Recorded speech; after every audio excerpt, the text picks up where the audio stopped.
Today's video is brought to you by Squarespace. Hey everyone, what is going on? Welcome to the video. I hope you're all keeping well. And today I'm actually going to be talking about the three main reasons that I felt like I needed to take a step back from bodybuilding, because I competed in my first bodybuilding show in 2019, and during this time, so 2019, 2020, I was very much in a bodybuilding mindset. And after my first show, which was September 2019, my initial thoughts were I want to do another one. But it's nearly 3 years down the line and I have not stepped on stage again. So I want to take you through my thought process and why I changed my stance on this. And honestly, this isn't to turn anyone off going down this route, but you know, it's just the route that I've decided to go down myself. It's personal preference. So yeah, it's good to hear different perspectives. And as always, I have a couple of brand new low calorie, high protein recipes coming your way as well. So sit back, relax, enjoy the video, and let's go. Okay, so the first thing that I want to talk about in relation to why I felt like I needed to take a step back from bodybuilding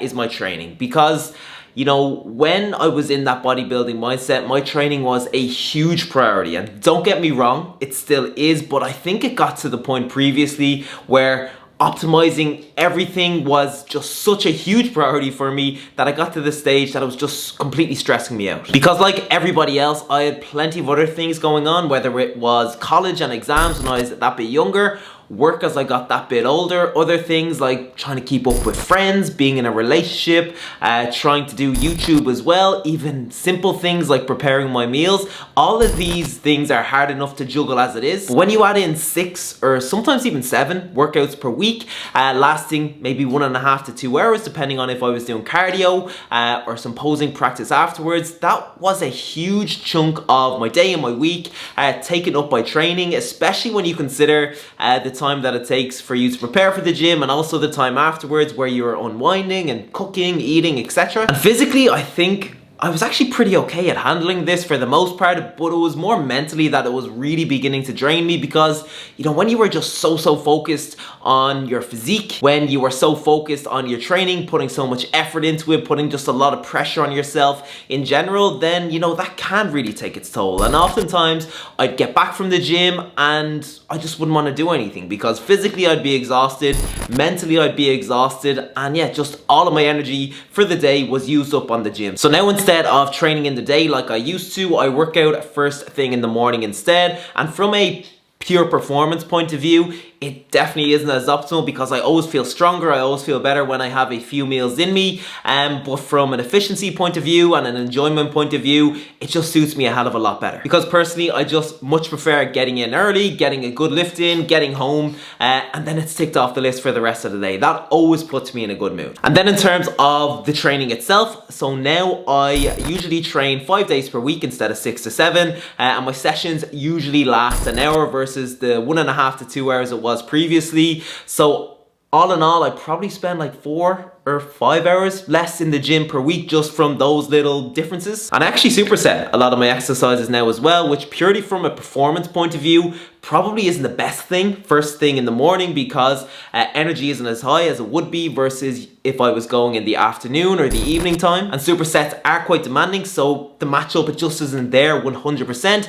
But from an efficiency point of view, I love supersets. From an enjoyment point of view, I love the intensity of supersets, and I'm still able to make progress regardless of things not being 100% optimal. So yeah, that is pretty much what I've done in terms of my training. I suppose I've sacrificed a little bit of what is optimal for what's enjoyable and what's efficient as well. And as a result, I can honestly say that my training is the best it's ever been. My physique is 100% the best it's ever been. I feel stronger than ever because yes, my training, it could be structured a little bit smarter, but at the end of the day, you know, if you are absolutely loving your workouts, then of course, you know, you are going to be feeling just more motivated to get them in and not skip sessions, and your physique is going to reflect exactly that. Okay, so before I go to my first meal, I'd actually love to know what your experience is with this, if you have an experience with it. So for example, in terms of how you approach your training or how you approach your nutrition, which is something I'm going to speak about now, Do you struggle to find that balance? Do you often feel like it's quite overwhelming, or do you have any tips on what you do to just maintain that right balance?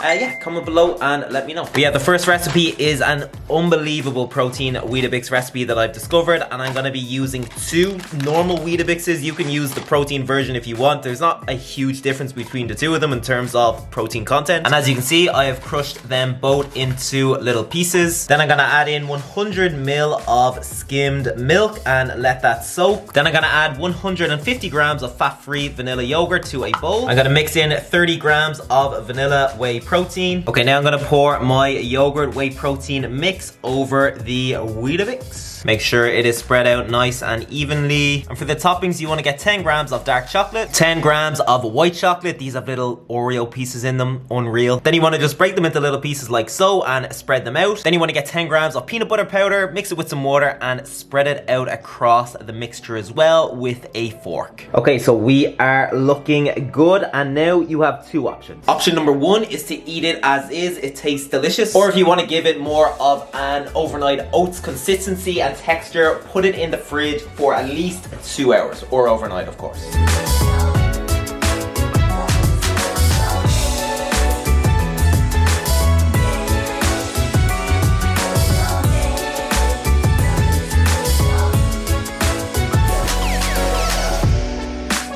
Okay, so before we chat some more about my very short-lived bodybuilding career, I want to give Squarespace a special shout out for sponsoring this video. And for those of you who do not know, Squarespace is the #1 platform for building and running a website.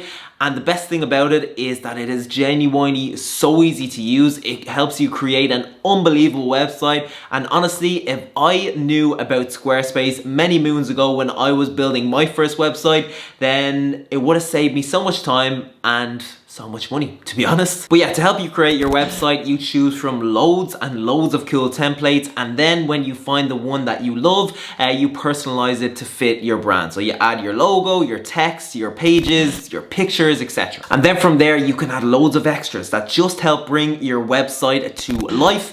So for example, you can create your own members area, which is pretty much just a place where you can sell access to your video classes and trainings that you create. You can set up scheduling on your website, so clients or potential clients can see what times you have available and schedule in for an appointment or a class or a call or a reservation. And you can collect email addresses through your website and send subscribers the information that they care about and that you want them to know. So if you have a side hustle or a passion project that you've always wanted to start, the one that's in your head right now, then this is your calling, and you can head over to squarespace.com/Jonathan Clark. You can play around and build your website completely for free, and then when you are ready to put it live to the world, you can save 10% by using the code Jonathan Clark. So yeah, thank you again to Squarespace for sponsoring the vid, and yeah, let's get back to it. Okay, so the next thing that I want to speak about is my approach to nutrition, because when I was in more of a bodybuilding mindset, I had a set calorie target, I had a set protein target, a set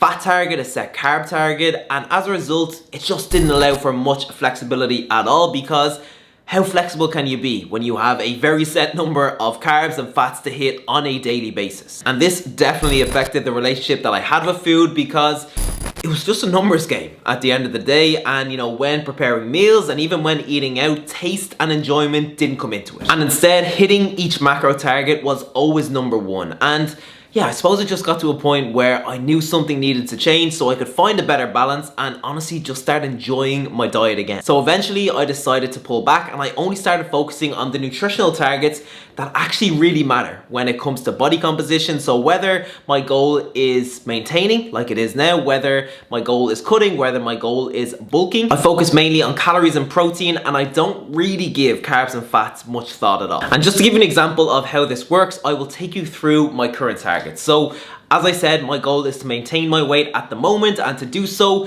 I need to consume 2,800 calories per day. So that is what I aim for. Some days it's a little bit less, some days it's a little bit more. I don't really stress myself out about it. In terms of protein, I just make sure I'm getting a minimum of 160 to 170 grams of protein per day, which I do with absolute ease. Most days it's closer to that 200 gram mark, and the rest is honestly just down to personal preference. And personal preference for me is quite healthy, which I think is an important factor in this, of course.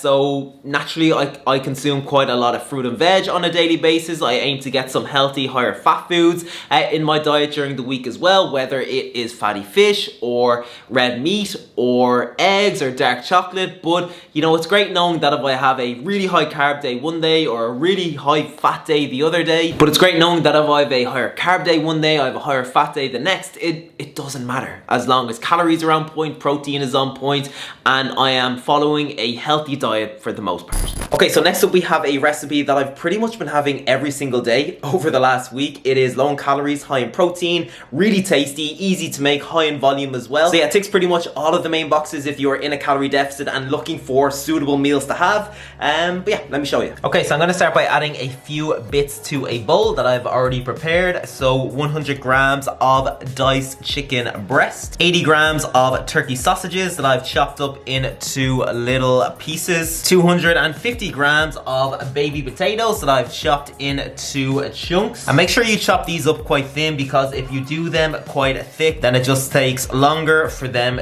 to cook. Now I'm actually just gonna mix these in like so. And then yeah, that is pretty much it. I'm only messing. What I'm really gonna do is spray them with some 1 calorie spray, season with some sea salt, some black pepper, and some garlic. I really don't know how to pronounce garlic in Spanish. Let's see what Google Translate has to say. Can you hear that? Ajo. Ajo. Ajo. Ajo. Okay. I think I'll just stick with calling it garlic for now. Then the not so appealing job of giving that a good mix with your hands. Then you want to spray your air fryer with some 1 cal spray. Dunk everything into it like so. Then we cook for 30 minutes at 200 degrees Celsius. And just a couple of things as that is cooking away. So thing number 1 is that if you don't have an air fryer, don't worry, you can do this on the pan.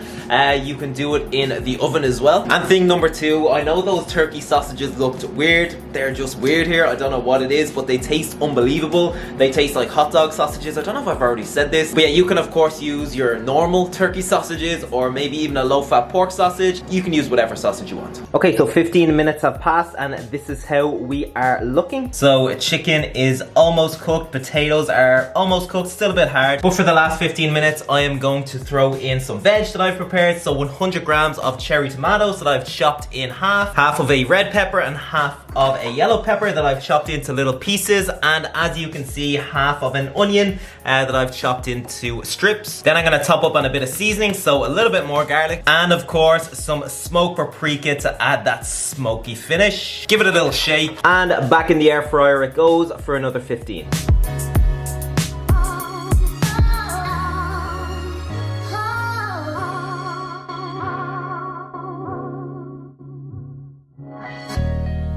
Okay, so finally I want to speak about how I structure my nutrition throughout the week. And previously I was quite strict with this. There was very little flexibility. It was largely just based around my training and not around my lifestyle in general. And a really good example of this is people eating lower calories on rest days and higher calories on training days. And I'm not against this, like this works well for some people. But for others, seeing as a chunk of their calories are used up on training days and even in the meals around their training, it just means that come the weekend, they don't really have the calories that they would ideally like to socialize or to have a meal out or to have a few drinks. And as a result, one of two things generally happen. So 1, you just avoid going out because you don't want to go off track. Or 2, you do go out, you go over your calories because the number of calories you had for that event just wasn't enough and you feel shit about it. And if this is something that kind of resonates with you, then what I recommend doing is setting your calories up in a way that's more geared around your lifestyle in general and less around your training. And let me give you an example. So let's say your calorie goal is 2,000 calories per day. Well, instead of consuming 2,000 calories every day, something you could do is consume 1,900 calories on 6 days of the week, so that is a total of 600 calories less. And then on the 7th day, you want to add those extra 600 calories onto your total amount. So instead of consuming 2,000 calories, you're able to consume 2,600 calories and use a chunk of those extra calories towards a social event that you want to go to. So it could be a meal out, it could be a few drinks, whatever. But as a result, it is just going to be a hell of a lot easier for you to actually remain on track and have a bit of a social life in the process. process versus you being so strict with your calories because you need to dedicate X to training days and X to your pre-workout meal, X to your post-workout meal, etc. And when I started doing this, it definitely gave me that bit of a push that I needed to socialize a little bit more, because this is something I got really poor at doing due to the fact I was so strict on myself. And I think that, combined with the fact that my goal is to now maintain, it's just giving me that bit of breathing space, because now, you know, I don't track my calories 100%. I have my few untracked meals during the week, I have a few drinks, and I'm still able to progress because I just feel like I have that balance. I'm in such a good place. I don't feel restricted. I don't feel the need to binge. And if I decided to go into a calorie deficit, then I would need to clean things up a little bit and get a little bit more meticulous with my tracking, but you can still 100% have a really good balance even when you are on lower calories. Alright everyone, I'm going to wrap the video up there. I hope you enjoyed it. I hope you enjoyed the chat, the recipes, and if you did, make sure to comment below and let me know. Every single comment goes a long way, and make sure to give the video a big thumbs up as well. But yeah, thank you so much for watching everyone. I appreciate your support as always, and yeah, I will see you in the next video.